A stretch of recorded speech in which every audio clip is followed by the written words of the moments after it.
Почитувани, Македонија ги преживува своите најтешки моменти. Економијата тоне, земјоделците се оставени сами на себе, додека владата ги распродава националните интереси.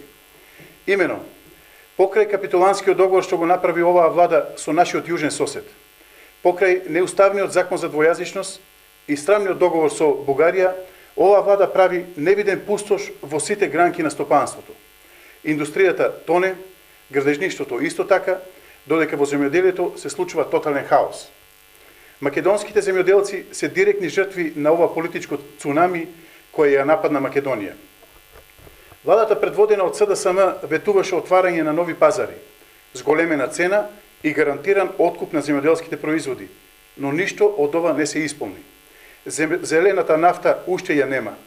Земјоделците се жалат и се во безизлезна состојба како никогаш досега. Резултат на тоа е рекордно ниската откупна цена на праските, а за доматите и да не зборуваме. Нив земјоделците одамна ги фрлија во депониите. Ветуваа 3 денари субвенции, па уште 4 денари субвенции, само за да ги однесат во преработувачките капацитети во Македонија, кои речиси и да ги нема.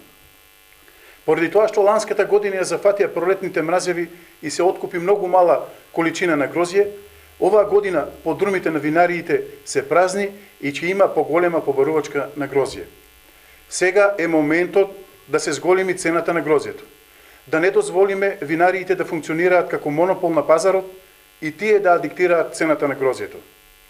Оваа работа се договара и се менаџира сега, во летниот период, а не во септември, кога земјоделците се ставаат пред свршен чин. Оваа влада не презема ништо за да ми излезе во пресрет на земјоделците, кои се повеќе се соочуваат со финансиски проблеми поради зголемената акциза од 3,5 денари, додека од зелената нафта нема ни трага, ни глас.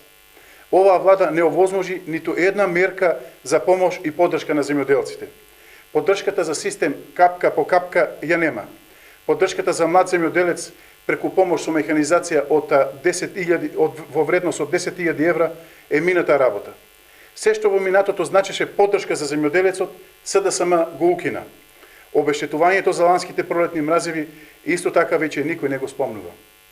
Оваа влада се што кажа, излажа. Македонскиот земјоделец е оставен на цедило.